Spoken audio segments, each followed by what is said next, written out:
매주 수요일에는 전문성과 현장성이 살아있는 고품격 하이 퀄리티 범죄 수사 토크를 지향하는 아는 경찰 시간이 있습니다. 오늘도 두 분과 함께합니다. 한 분 소개해드리죠. 배상훈 전 서울경찰청 범죄심리 분석관 나오셨습니다. 어서 오세요. 안녕하세요. 네, 김은배 전 서울경찰청 국제범죄수사팀장도 자리하셨습니다. 안녕하십니까? 안녕하십니까? 예, 마스크 쓰고 방송하시는데 좀 불편하시더라도 이해를 바라겠습니다. 알겠습니다. 예. 아는 경찰 본격적으로 좀 두 분과 말씀 나누기 전에 코로나19 우리가 지금까지는 참 잘 해왔습니다만 다시 좀 재확산되면서 의료진 또 시민들 또 학생들 여러 곳에서 많이들 고생 많습니다. 그중에서도 방역과 치안을 동시에 담당하는 경찰들 고충이 상당히 좀 많은데요. 경찰 업무 수행하면서 확진받는 분들도 계속 나오고 있다고 합니다. 그리고 서울경찰청에서 코로나19 대응 전담팀을 꾸려서 좀 직접적으로 주도적으로 관리를 하고 대응하고 있다고 하는데 잠깐 연결을 해서 좀 말씀을 들어보도록 하겠습니다. 서울경찰청 코로나19 TF의 고창윤 팀장을 연결을 하겠습니다. 나와 계시죠? 네, 안녕하십니까? 예. 서울경찰청 코로나 TF팀이 3월에 꾸려졌다고 들었습니다. 어떤 업무들을 하고 있는지부터 좀 여쭙겠습니다. 네, 코로나19 재난에 대응해서 위기 상황을 분석하고 네. 서울경찰의 정책 방향을 기획하는 역할을 하고 있고요. 네. 또 주요 조치들을 지시 종합하고 관련 사항 등을 점검 관리하고 있습니다. 네. 지금 밖에 제작진들 이 두 분께서 그 헤드셋을 좀 쓰셔야 얘기를 들으실 수 있는 것 같으니까 제가 인터뷰를 할 때 좀 도와주시길 부탁드리겠고요. 치안과 방역을 동시에 담당을 해야 되기 때문에 상당히 좀 어려움도 크지 않을까 싶습니다. 정책을 기획하는 부서라니까 상당히 좀 중요한 일을 맡고 계시잖아요. 어떻습니까? 치안과 방역은 모두 국민의 생명과 신체를 보호한다는 점에서 네. 동일한 업무라고 보고 있습니다. 따라서 우리 경찰은 방역 당국과 긴밀하게 공조해서 네. 코로나 확산 방지를 위해 노력하고 있고 치안과 방역을 동시에 수행하는 어려움도 있지만 그만큼 보람도 크다고 생각합니다. 우리가 보건당국이나 지자체에서 행정명령들 내리고 마스크 의무적으로 써야 한다는 것들이 조치를 취하고 있지 않습니까? 네. 그런데 이런 행정명령이 과연 잘 지켜질 수 있는가 이런 것 또 실효성을 확보하기 위한 방역수칙 점검도 이 코로나19 대응 전담팀에서 하고 있는 것으로 알고 있습니다. 지금 이 시점에 꼭 필요한 방역수칙 말씀해 주신다면 어떤 걸 말씀하실까요? 한 가지 대표적으로 말씀드리면 예. 마스크 착용은 가장 효과적인 방역 수단입니다. 네. 일전에 서울시에서 8월 24일 자정부터 실내와 다중이 모이는 실외에서 마스크 착용을 의무화했는데 네. 본인의 건강은 물론이고 가족과 이웃을 보호하기 위해 꼭 지켜주실 것을 요청드립니다. 마스크 가장 잘 쓰는 게 중요하겠죠. 그러니까. 네, 그렇습니다. 그리고요. 또 확진자임에도 불구하고 이탈을 한다거나 자가격리 중에 외부로 나간다던가 이런 것들도 발생하고 있다고 하는데 이거 관리하는 방법들 힘들지 않을까 싶기도 하고요. 처벌하는 것도 있죠. 네, 그렇습니다. 자가격리 이탈은 방역 체계를 무력화시키는 중대한 문제로 우리 보고 이탈 방지와 대응에 역량을 모으고 있습니다. 네, 자가격리 이탈이 발생하면 우리 경찰 신속대응팀이 한 2,100여 명분으로 꾸려져 있는데요. 네. 이를 통해서 소재를 확인해서 방역 당국의 재격리를 지원하고 특히 위험성이 매우 높은 확진자의 이탈은 경찰서 형사 기능에서 전담해서 가장 빠르게 소재를 파악, 위험을 최소화하고 있습니다. 그리고 또한 격리 위반 행위는 감염병 예방법에 따라서 엄정 조치하고 있습니다. 그 업무 수행하면서 경찰들의 확진자도 늘고 있다고 들었어요. 지금 발생 상황이 어떻습니까? 어제 하루 한 분이 완치해서 퇴원하셨고요. 예. 네, 또 반면에 자가격리 중이던 한 분이 또 추가돼서 현재 치료 중인 경찰 확진자는 16명입니다. 또 이를 예방하기 위해서는 그 내부적으로도 마스크 착용, 네. 손 씻기 등 개인 방역 수칙 준수를 함께 하고 우리 경찰서에서 출입자 발열 확인, 관선의 거리 두기 등 경찰관서 방역 대책을 철저히 이행해서 경찰 간 추가 감염을 예방해 나가겠습니다. 네. 그 자가격리 하는데 이탈한 분들, 확진자 하다가 이탈하신 분들, 이분들 검거하기 위해서는 방역복 같은 것들도 다 입고 나가시나요? 네, 그렇습니다. 네, 확진자를 직접 접촉해야 할 경우에는 네. 직접 신체 접촉을 하기 전에 그 방호복을 입고 함께 출동한 경찰관들이 주변에 있는 우리 시민들에게 거리를 유지하고 통제를 해서 추가 감염이 되지 않도록 안전 조치를 해서 상황을 관리하고 있습니다. 네. 코로나19 업무 수행만으로도 좀 버거운데 태풍까지 지금 올라오고 있습니다. 태풍 상황에서도 경찰들의 역할이 좀 크지 않습니까? 예, 맞습니다. 그 재난 관리가 그 국민의 생명과 안전을 지키는 경찰의 중요한 역할이고요. 이번 태풍 바비와 관련해서도 말씀드리면 그 침수 우려 도로나 그 붕괴 위험 장소 등 그 시민들께서 그 위험 지역을 피해 주실 것을 요청드리고 그 도로 등에서 우리 경찰 간의 안전 통제에 잘 따라 주시면 되겠습니다. 코로나19에다가 태풍까지 지금 참 어려운 재난 상황입니다. 시민들께 당부하고 싶은 말씀 끝으로 좀 말씀해 주세요. 코로나19는 물론이고 태풍 피해를 줄이기 위한 다양한 그 방역당국, 방재당국의 조치가 있습니다. 네. 여기에 대해서 우리 성숙한 시민의식을 발휘해서 잘 준수해 주실 것을 요청드리겠습니다. 알겠습니다. 참 고생이 많으신데요. 또 계속 또 수고해 달라는 말씀밖에 드릴 수 없어서 죄송합니다. 오늘 말씀 잘 들었습니다. 고맙습니다. 네, 감사합니다. 네, 지금까지 서울경찰청 코로나19 TF팀장 고창윤 팀장 연결해서 상황 좀 들어봤습니다.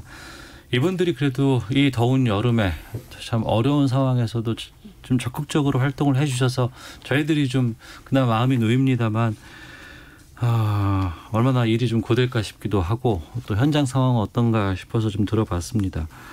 방역이라든가 또 치안까지 담당해야 되고 재난 상황에서 또 출동도 해야 되고 지금 인력으로 다 가능할까 싶기도 하거든요. 두 분께서는 현장에서 또 많이 담당해 보셨으니까 어떤 느낌이세요? 그렇습니다. 지금 경찰청에서는 지금 담당하는 게 치안이 이제 최우선이지 아닙니까? 치안이 그렇죠. 우선인데 네. 거기에 따라서 요즘 이제 감염병 때문에 그 병역 감염 문제도 거기에 이제 보조 업무로 동원되고 있고요. 네. 또 태풍이 오게 되면 재난 문제가 되니까 재난도 관여하기 때문에 물론 주 업무는 아니더라도 보조 업무를 우리가 요청하는 그러니까 각 부처에서 요청하는 만큼 인원을 뺏기기 때문에 그만큼 치안력이 부족하는 거죠. 그러니까 네. 당연히 얘기해서 순찰이라든지 예방, 체포 검거에 대해서 인원이 부족한 건 사실인데 지금 당장 인원을 충원할 수는 없다. 네. 가진 인원 가지고 최대한 가동을 해서 그 각 부처에서 요구하거나 아니면 감염병이라든지 재난에 대처하는 것은 그러니까 몸이 쉴 틈이 없는 거죠. 그러니까 업무가 경무가 된 거기 때문에 이런 경무를 하면서 혹시 또 경찰관들이 건강을 해칠까 봐 저는 매우 걱정이 되는 거죠. 예. 네. 지금 이제 지금의 상황이 이게 보통 국가안보라든가 치안에서 비특이적 상황이라고 합니다. 비특이적 상황. 그러니까 특이적 상황. 예전에는 경험해 보지 못했던 말하자면 생각해 보시면은 어떤 확진 예상이 확실한 사람이 그 도망가고 네. 숨고 이런 걸 어떻게 예측할 수 있었겠습니까? 그렇죠. 코로나19가 지금 이렇게까지 퍼질지도 몰랐어요. 그렇죠. 몰랐고 그리고 퍼졌다고 하면 대부분 협조를 할 줄 알았는데 그 사람들이 다 오히려 치안에 방해되는 상황. 그러니까 두 가지 세 가지 겹친 상황은 기존의 치안 마인드로는 생각을 할 수 없었던 상황이거든요. 그러니까 새로운 치안 상황에서 이것을 대응하기 위해서 어떤 시스템이 빨리 바뀌어야 되는데 근데 그러긴 사실 힘든 부분이고 그러니까 네. 지금 이제 현장 인력들이 2중 3중 고생을 하고 있는 상황이고 차제에 저는 항상 주장하는 것이 보건경찰은 확보가 확실히 돼야 된다. 보건경찰 네. 업무가 따로 꾸려져야 된다. 그렇죠. 선진국엔 이미 보건경찰 영역이 따로 있거든요. 보건경찰은 주로 어떤 것을 담당하는 지금 이거 거예요? 마찬가지입니다. 말하자면 지금 특정한 감염병 영역에서 발생했을 때 그들을 구금하고 아니면 다른 형태의 관리하는 방식의 특정 임무 경찰이라고 할 수 있는 거죠. 예. 우리가 보통 환경경찰이랑 이런 것들도 확보하고 있지만은 실효적으로 숫자로 확보하지 않으면 전문성을 확보하지 않으면 지금처럼 당황하게 된다는 겁니다. 그러니까 비특이적 상황에서의 어떤 특정 임무 경찰 영역이 차제에 예. 인력이나 조직이 확보되는 계기가 됐으면 좋겠다 생각이 듭니다. 그렇군요. 게다가 경찰이 확진을 받으면 그것도 이제 업무 수행하다가 그 과정에서 이렇게 감염이 돼서 확진 판정을 받으면 확진 판정을 받은 경찰도 힘듭니다만 그 가족도 힘듭니다만 그 해당 경찰서도 같이 자가격리가 돼야 되잖아요. 그게 이제 시위 같은 게 동원돼가지고 이제 우리가 이제 시위 같은 동원되면 방호복을 입지는 않고 예. 이제 일반 이제 마스크를 쓰지 않습니까? 그렇기 네. 때문에 확진자가 있는지를 모르지 않습니까? 근데 확진자하고 접했을 경우에 감염이 되지 않습니까? 본인도 모르는데 본인이 그 업무를 끝나고 경찰서라든가 자기 부서로 복귀했을 때 네. 복귀했을 때 같은 사무실에 근무하는 직원들이 문제가 되는 거죠. 그러니까요. 가족도 문제가 되고 뭐 친구 동료를 빼놓더라도 같은 사무실에 있는 동료들 어떻게 할 것이냐. 그렇기 때문에 이제 한 사람이 확진이 되게 되면은 경찰서 전 부서를 또 검진 진단을 받는 거예요. 네. 그럼 그만큼 시간도 뺏기고 수사라든지 업무에 뺏기기 때문에 상당히 어려운데 일단은 경찰이 동원되는 건 어쩔 수 없다고 봅니다. 왜냐하면 거부할 수는 없으니까 하는데 그 와중에서도 좀 더 방역을 좀 확실하게 감염을 받지 않을 정도의 어떤 장비가 지급이 안 된 걸로 알고 있어요. 아까 지금 말씀 들어보니까 일반 TF팀들이 확진자일 경우에는 방호복을 입지만 확진자가 아닐 경우에는 안 입지 않습니까? 마스크만 쓰고 이제 들어가는 거죠, 현장에. 그럴 경우에는 감염 위험이 높기 때문에 상당히 곤란한 지형에 빠져 있는 거죠, 지금. 근데 문제는 확진이 된 사람이 확진이 안 됐다고 거짓말하는 경우가 지금 발생하지 않습니까? 지금 이 문제지 않습니까? 그런 것도 있죠. 네, 지금 그렇죠. 그래서 문제가 되는 거 아닙니까? 뭐 특정 종교 집단의 사람들이 그렇게 하고 있죠. 그러면은 아니 나는 저기 그 뭐 흔히 말하는 접촉자도 아니고 그래 거짓말을 했을 경우 경찰이 마스크 하나 쓰고 어떤 일을 보는 상태에서 나중에 밝혀졌다. 그러면 전체적으로 다 문제가 될 수 있는. 그러면 결국은 애초에 들어갈 때 보호장비를 하고 들어갈 수밖에 없는 상황인 거죠. 네. 그러니까 그것을 대비해야 되는 시스템의 전환도 필요한 거고 지금 우리의 경찰의 업무가 실제로는 전체적으로 한 과라든가 한 개가 그 특정한 사무실 하나를 다 쓰고 있죠. 있습니다. 그렇죠. 대부분. 그래요? 예. 어떤 그 차단막 자체가 없습니다. 그러니까 말하자면 1팀, 2팀이 있으면 옆에 바로 저기 그렇죠. 그런 상황이 있는 상황이니까. 우리 뭐 중고등학교 교무실에 보면 선생님들 쭉 그 책상들 놓여 있고 그런 방식입니다. 되는 것처럼. 그런 방식이기 때문에 물론 이것을 갑작스럽게 지금 예산을 들여갖고 이걸 구분할 수는 없습니다만은 적어도 차제에 이런 형태의 구분 구획 부분에 대해서는 경찰서 치안 건물 구조도 바꿔야 되는 거고 업무 지금 매뉴얼도 바꿔야 됩니다. 지금 이 상태로는 차제에 발생할 수 있는 감염병에 대한 치안을 담당할 수가 없는 거죠. 그리고 보호복도 사실 대단히 모자르다가 제가 알고 있거든요. 의료진 쓰기도 소용되게 지금 버거워요. 그러니까요. 그런데 이걸 매번 갈아입을 수도 없는 상태고 그리고 또 우리가 보호장구 말하자면 우리 개구라고 하는데 수갑 같은 경우 만약에 그 어떤 확진자한테 이걸 채웠어요. 그럼 그걸 다시 또 소독을 해야 되지 않습니까? 그러네요. 근데 그거를 소독할 수 있는 어떤 장치라든가 아니면 공간이 있는가? 그런 것에 대한 매뉴얼들은 없겠죠. 지금까지는. 보호장구나 개구 이런 것들에 대한. 근데 그걸 마련해야 된다는 겁니다. 마련하지 않고 있다고 하면 거기서부터 또 전염될 수 있는 그 부분도 이거는 우리가 고민을 해야 된다는 거죠. 그러니까 스튜디오에서 확진자가 다녀가면 그 스튜디오가 폐쇄됐던 것처럼 경찰 차에 그 확진자를 태우고 아니면 자가격리자라든가 의심 상황이 있는 사람을 태우고 갔을 때 그 부분 소독까지도 또 챙겨야 되는 부분 아니겠어요? 그렇죠. 근데 지금 우리는 아직 거기까지 매뉴얼은 약간 부족한 부분이 있죠. 그러니까 소독은 하고 이제 하지만 완벽한 소독이 안 되기 때문에 일부 위험성이 존재하는 거고 약간 이제 그 교수님 얘기했지만 일부 경찰서 팀별로는 사무실 따로 될 수는 있어요. 하지만 서울청 같은 경우 계단위에는 따로 분리된 게 아니고 이제 오픈돼 있기 때문에 상당히 위험하다는 말씀을 드린 거죠. 알겠습니다. 물론 이 상황을 빨리 우리가 해결을 해야 되고 극복을 해야 되겠습니다만 그 이후에는 이게 앞으로 또 다른 매뉴얼들 이런 상황까지도 이제 겪어봤으니까 좀 준비해서 차질 없이 미래를 좀 대비해야 되지 않을까 생각이 듭니다. 아는 경찰 배상훈 전 서울경찰청 범죄심리분석관, 김은배 전 서울경찰청 국제범죄수사 팀장과 말씀 나누고 있는데요. 이 코로나19가 다시 확산되면서 이 관련된 법들이 지금 계속해서 발의가 되고 있습니다. 지금의 현재 체계로서는 또 법으로서는 이 상황을 지금 관리하거나 해결할 수는 없기 때문인데요. 먼저 이 전광훈 처벌법 이름하야 이런 법들이 잇따라 지금 발의가 되고 있습니다. 이거 좀 정리해 주시고 어떤 처벌 수위를 받게 되는지 좀 말씀해 주세요.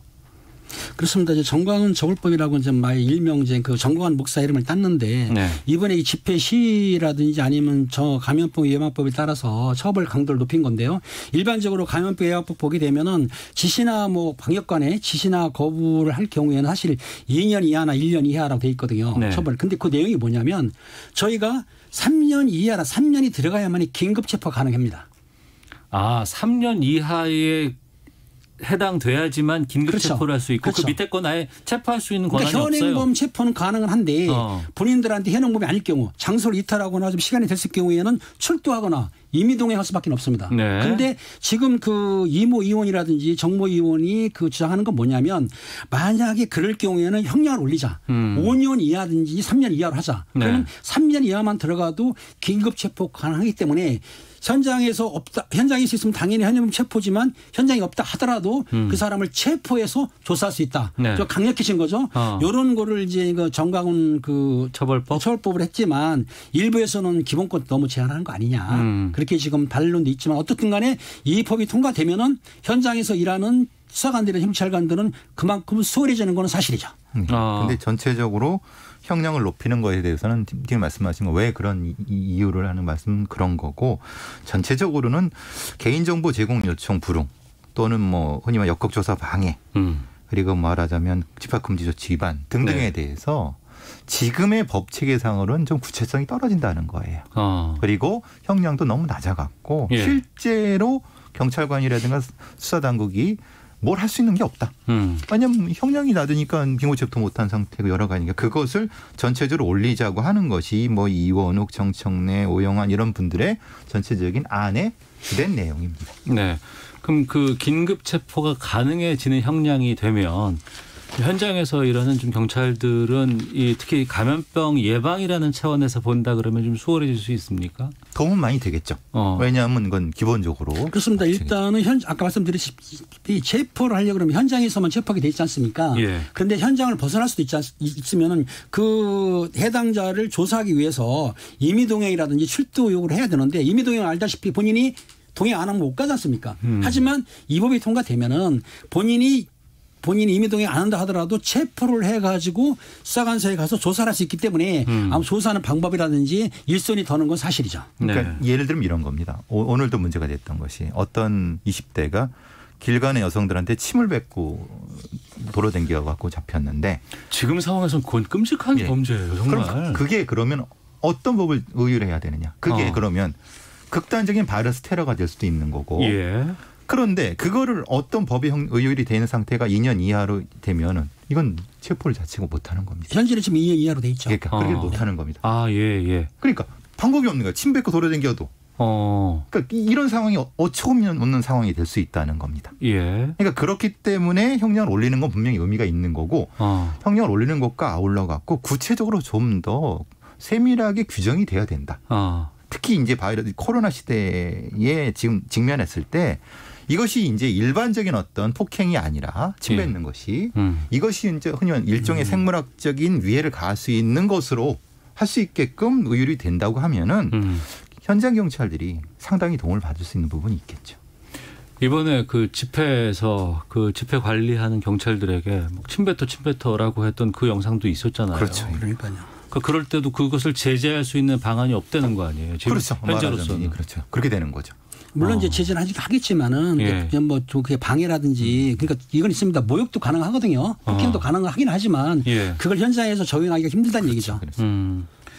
그런 부분 때문에 특히 이제 이번에 그 집회 이후에 여러 가지 확산되는 양상들을 보면서 광화문 집회를 허용했던 그 판결 여기에 대한 좀 비판이 상당히 좀 많이 나오고 있습니다. 법원은 이례적으로 그 당시 결정문까지 공개하긴 했습니다만 집시법을 좀 개정해서 이걸 좀 명확하게 해야 된다. 특히 이제 감염병 위기와 관련해서는 판사가 이 감염병의 전문가는 아니지 않습니까?라는 얘기들도 좀 많이 나오거든요. 그래서 뭐 박형순 금지법이 발의가 됐다고 했는데 이건 지금과 비교했을 때는 어떻게 다른 거예요? 그러니까 이제 큰 맥락은 이겁니다. 우리가 이제 민주화 시대를 넘어오면서 집회 결사의 자유는 분명히 존중해야 됩니다. 그렇죠. 그런데 권위주의 시대 때는 집회 자체를 금지하는 법이 있었고 그것이 헌법재판소의 위헌 판결을 나면서 집회 자체는 포괄적으로 허용을 하되 개개의 어떤 뭐 외교청사 옆이라든가 아니면 뭐 이런 부분에서는 개개의 어떤 특정한 조건 하에서는 금지하는 쪽으로 인전적으로 되는데 네. 지금 이 법 체계, 그러니까 새로운 형태의 집회 개정은 이 감염병 관리법 상에서 집회 여기서는 포괄적으로 안 된다. 그런데 다만 반대로 판사가 허용할 때만 된다. 네. 그러니까 체계가 정반대가 된 거죠. 그런 식으로 바뀌게 하고 그 결정을 할 때는 본인이 하지 말고 흔히 말하는 전문가 특히 뭐 질병관리본부장이 의견을 의무적으로 듣도록 하자라고 네. 하는 것이 큰 틀입니다. 예, 부연에 말씀드리면 집회 및 시위원의 법률 위반이 실제적으로는 집단적 그 폭행이나 협박이나 방화나 성괴죄가 공공의 질서를 위협해야 돼요. 네. 예, 그리고 또 이게 직접적으로 그러니까 간접적인 안 됩니다. 직접적으로 할 뿐만 아니라 또 명백한 근거가 있을 때는 금지시킬 수는 있어요. 근데 명백한 근거가 있어야 되는데 그렇다고 그러면 힘들죠. 그러니까 집시법을 사실은 금지를 못했던 거예요. 그런데 지금 내는 건 뭐냐면 재난지역일 경우 아니면 감염법 그런 지역일 경우에는 원칙적으로 금지시키자 그냥. 네네. 이런 거 필요 없어도. 그러니까 아까 폭행 협박이 없다 하더라도 재난지역이라든지 그럴 경우에는 원칙적으로 집회 시위를 금지시키기 때문에 요 문제가 이제 집시법에 대한 기본권을 침해하지 않냐라고 보는 건 사실인데 만약에 집시법에 이런 게 들어간다면은 경찰에서는 상당히 환영할 수도 있죠. 하지만 이건 지금 발의된 내용이고. 발의된 그렇죠. 내용이죠. 예. 그렇죠. 이것이 바로 뭐 지금 뭐 적용된 거나 통과된 것은 아니기 때문에 이런 의견들이 있다고 좀 소개를 드리는 거고요. 하지만 또 집회 결사의 자유는 충분히 보장해야 되는 것이고 또 거기에 대한 자유들은 우리가 또 인정을 해야 되는 부분이라는 것 말씀드리도록 하겠습니다. 6367님께서 경찰도 이렇게 코로나19 관련된 일을 하는지 몰랐는데 열심히 하고 있다. 생각하니 안심이 됩니다. 감사합니다. 의견 주셨고 가윤하님은 경찰 인력을 좀 증원해야 하지 않을까요? 말씀하신 것처럼 특수한 일을 담당하는 경찰이 더 필요해 보입니다. 7998님은 공공기관이나 공기업 사무실도 경찰처럼 넓은 공간에 여러 부서가 같이 있는 경우가 많이 있습니다. 이번에 좀 공간 운영도 고민해 보면 좋겠네요. 라는 의견도 보내주셨습니다. 네, 시사본부 아는 경찰 김은배 전 서울경찰청 국제범죄수사팀장, 배상훈 전 서울경찰청 범죄심리분석관과 말씀 나누고 있습니다.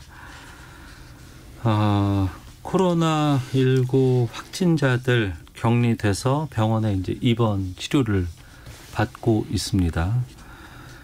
의도치 않게 확진돼서 받는 분들도 계시고 또 여러 가지 검사 과정을 피하고 도망 다니다가 결국에는 경찰에 의해서 확인이 돼서 이제 입원하신 분들도 계시는데 병원 안에서 진상행위를 많이 한다고 지금 계속해서 관계자들 인터뷰들 나오고 있고 뭐 간호사라든가 병원 관계자들이 얘기를 하고 있습니다. 확진됐고 몸이 안 좋은 상황이잖아요. 그리고 이제 그걸 격리 통해서 이제 입원을 한 건데 이 병원 안에서 진상행위를 벌인다. 이것도 좀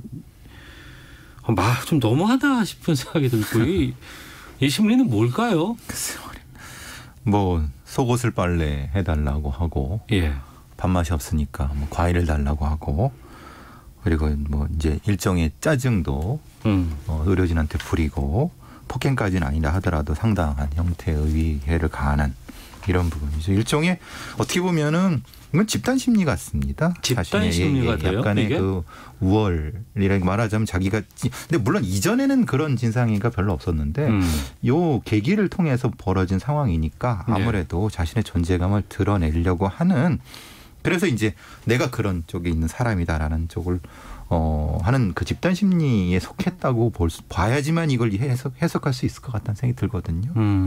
그 말씀하신 대로 지금 진상 아까 말씀하셨습니까? 그 의료진 중에 이제 간호 인력들이 이제 진상 이제 그 입원 환자들을 이제 간호를 하고 있는데 네. 그 종류를 보니까 상당히 많은 거예요. 왜 가두냐고 시비하는 사람이 있는가 하면은 다인실이지 않습니까? 2인 1실 왜 다인실이냐 혼자 안 두고 또 그리고 파스를 달라 영양제 달라 반찬 투정 뭐 커피 담배 이런 건 뭐 여러 가지가 많은데 어느 사람은 문 차고 소리치고 그러면서도 하다못해 이 자기 쓴 수건도 바닥에 던지고 그런데 어느 분들은 또 뭘 얘기하냐면은 이건 좀 안 되는 건데요. 팬티를 빨아달라는 말도 있다는 거예요. 이게 지금 내가 볼 때는 가정부도 아니고 식모도 아닌데 어떻게 팬티를 빨아달라고 그러고 뭐 음식 투정은 이해할 수도 있겠지만 그런 것까지 한다고 한다면 간호사들은 의료진이지 않습니까? 근데 어떻게 가정부도 안 빨아줄 것 같아요. 그렇게 취급하면서 하는 분들이 있기 때문에 이 진상갑질이라고 지금 언론에서 많이 나오는 거죠. 그러니까 제가 그래서 일종의 사보타지 행위 같다는 생각이 듭니다. 네. 집단적으로 이분들이 특정 교단에 있는 분들과 이게 사보타지 행위일 수 있다는 생각이 좀 들어갔고 예. 그러니까 이전에는 그런 일이 없었지 않습니까? 이런 진상 부분이. 그러니까 이것이 혹시 아닐까라는 의심이 좀 든다는 생각이 들거든요. 뭐 공권력에 저항한다거나 이 차원도 아니고 이거 예. 정말 이 의료진들이 계속해서 이 환자들 더 발생할 수 있는 환자들 그렇죠. 치료해야 되고 이분들 완치하기 위해서 노력하고 애쓰는 분들인데 이분들에게 이런 행위를 한다는 거는 이건 정말 너무한 거 아닙니까? 반사회적인 행위죠, 이거는 말 그대로. 근데 병원에서도 입원해놓고 또 방송까지 개인 방송까지 한다면서요?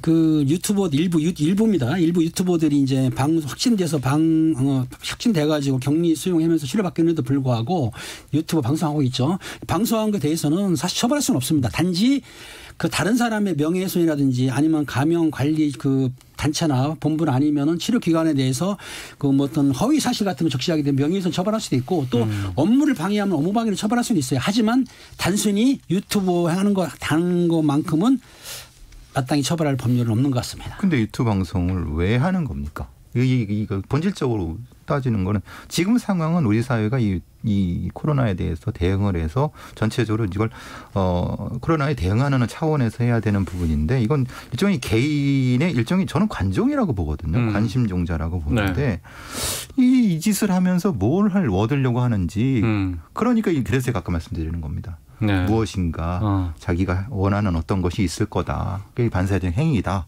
그 말씀을 드린 거 바로 이것 때문에 그렇습니다. 알겠습니다.